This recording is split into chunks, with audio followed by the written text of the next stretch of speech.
ഈശോയുടെ ജനന സമയത്ത് ഹേറോദേസ് രാജാവ് വല്ലാതെ അസ്വസ്ഥനായി. അതിൻ്റെ കാരണം എന്തായിരുന്നു? ഹേറോദേസ് രാജാവിനോട് ജ്ഞാനികൾ പറഞ്ഞിരുന്നു, ഇതാ രക്ഷകൻ ഉദയം ചെയ്തിരിക്കുന്നു, ഈ രക്ഷകൻ ദാവീദിൻ്റെ സിംഹാസനത്തിൽ രാജാവായി വാഴും എന്ന് കേട്ടപ്പോൾ ഹേറോദേസ് രാജാവ് വല്ലാതെ അസ്വസ്ഥനായി. തൻ്റെ രാജ്യവും തൻ്റെ സാമ്രാജ്യവും തൻ്റെ കിരീടവും ചെങ്കോലുമെല്ലാം നഷ്ടപ്പെടും എന്നുള്ള തിരിച്ചറിവ് ആ മനുഷ്യനെ അസ്വസ്ഥനാക്കി. ഉറക്കമില്ലാത്ത രാവുകൾ ആ രാജാവിനുണ്ടായി.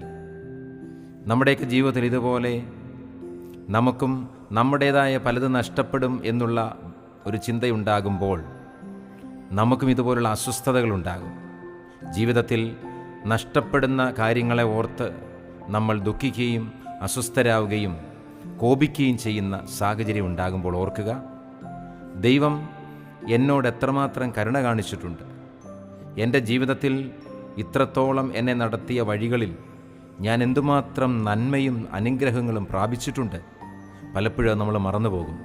നഷ്ടത്തെ ഓർത്ത് നമ്മൾ ദുഃഖിക്കുകയും അസ്വസ്ഥരാകുകയും ചെയ്യുമ്പോൾ ഓർക്കുക, ഇതാ നമുക്കായി ബേത്ലഹേമിൽ പുൽക്കൂട്ടിൽ രക്ഷകൻ ജനിച്ചിരിക്കുന്നു, അവന് നമ്മെ രക്ഷിക്കാൻ കഴിയും എന്നുള്ള തിരിച്ചറിവിലേക്ക് നമ്മൾ നടന്നു നീങ്ങുമ്പോഴാണ് യഥാർത്ഥ ക്രിസ്മസിൻ്റെ സന്തോഷം നമുക്ക് ഉൾക്കൊള്ളാൻ സാധിക്കുന്നത്.